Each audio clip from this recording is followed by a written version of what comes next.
കണ്ണൂർ പേരാവൂർ ഓടപ്പുഴ ആദിവാസി കോളനിയിലെ ദുരിതങ്ങൾക്ക് അറുതി വരുത്താൻ സർക്കാർ നടപടികൾ സ്വീകരിക്കുന്നില്ലെന്ന് പരാതി.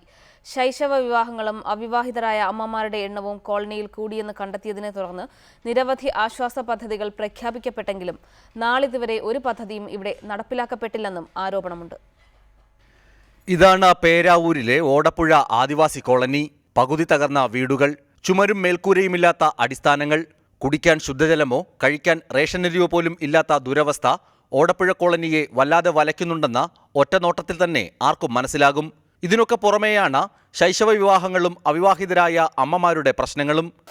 നമുക്ക് പൈസയൊന്നും കിട്ടില്ല, അത് കാരണം നമ്മളിങ്ങനെ നാട്ടുകാരെ പറമ്പത്ത് പോകുന്നു, ഇങ്ങനെ നമ്മൾ ജീവിച്ചു പോകുന്നു. അല്ലാണ്ട് വേറെ ആരാ നമുക്ക് തരാം? നമുക്ക് ആരും തരികയില്ല. കോളനിയിലെ ദുരിതങ്ങൾ കേട്ടറിഞ്ഞ കഴിഞ്ഞ കൊല്ലം സംസ്ഥാന മനുഷ്യാവകാശ കമ്മീഷൻ അംഗം KE ഗംഗാധരൻ സ്ഥലം സന്ദർശിച്ചിരുന്നു.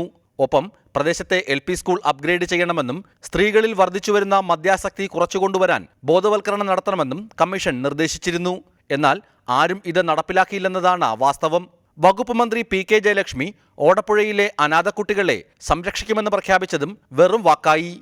എല്ലാവരും വന്നിട്ട് എല്ലാം പറഞ്ഞു, നിങ്ങളെയൊക്കെ ശരിക്കും നോക്കിത്തരാം എന്നൊക്കെ പറഞ്ഞിട്ടാണ് ഇവിടുന്ന് പോയത്. അതിപ്പം ഈ 5 വർഷക്കാലം കഴിഞ്ഞു. റേഷനരിയും ഗോതമ്പും അനുവദിക്കപ്പെട്ട അളവിൽ ലഭിക്കുന്നില്ലെന്നും വീടുകൾക്ക് വൈദ്യുതി കണക്ഷൻ നൽകിയിട്ടില്ലെന്നും കോളനിവാസികൾ പറയുന്നു. ഓടപ്പുഴയോടുള്ള അവഗണനയ്ക്കെതിരെ ശബ്ദമുയർത്താൻ ആരും തയ്യാറാകുന്നില്ലെന്നും പരാതിയുണ്ട്. റിപ്പോർട്ടർ, കണ്ണൂർ.